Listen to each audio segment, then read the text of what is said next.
Good morning. We're ready for chapter 23.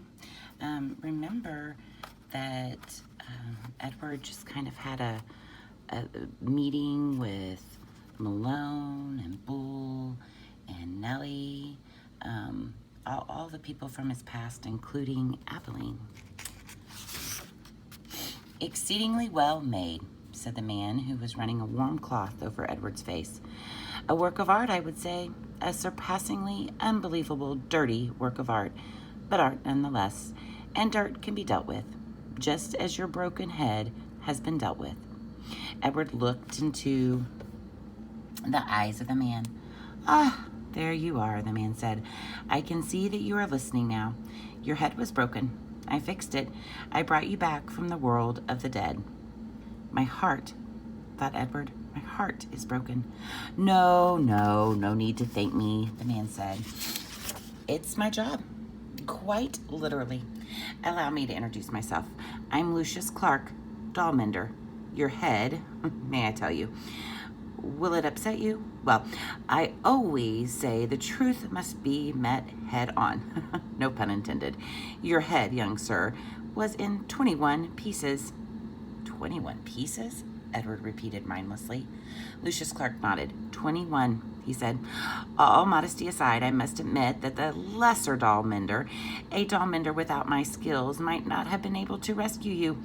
But let's not speak of what might have been. Let us instead speak of what is. You are whole. You have been pulled back from the brink of oblivion by your humble servant, Lucius Clark. And here, Lucius Clark put his hand on his chest and bowed deeply over Edward. This was quite a speech to wake up to, and Edward lay on his back trying to absorb it. He was on a wooden table. He was in a room with sunshine pouring in from high windows. His head, apparently, had been in 21 pieces, and now was put back together into one. He was not wearing a red suit. In fact, he had no clothes on at all. He was naked again, and he did not have wings. And then he remembered Bryce, the dinner, Nell swinging him through the air. Bryce. You are wondering perhaps about your young friend, said Lucius, the one with the continually runny nose. Yes, he brought you here, weeping, begging for my assistance. Put him together again, he said. Put him back together. I told him, I said, young sir, I am a businessman. I can put your rabbit back together again for a price.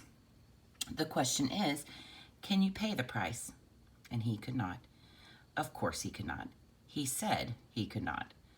I told him then that he had two options. Only two. Oops. The first option being that he seek assistance elsewhere. Option 2 was that I would fix you to the very best of my considerable abilities, and then you would become mine. His no longer, but mine. Here Lucius fell silent. He nodded, agreeing with himself.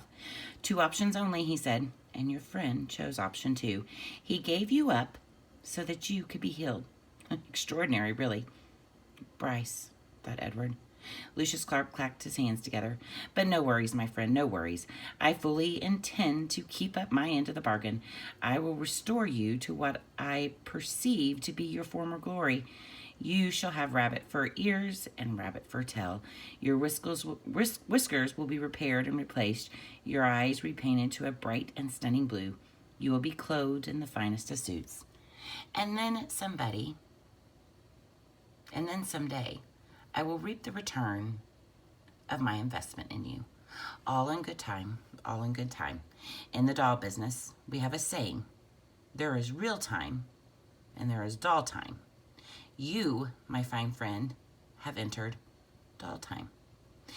If you've been keeping track of around how much time you think it's been since Abilene lost Edward over the boat, comment below what you think the timeline has been. We will see you again tomorrow.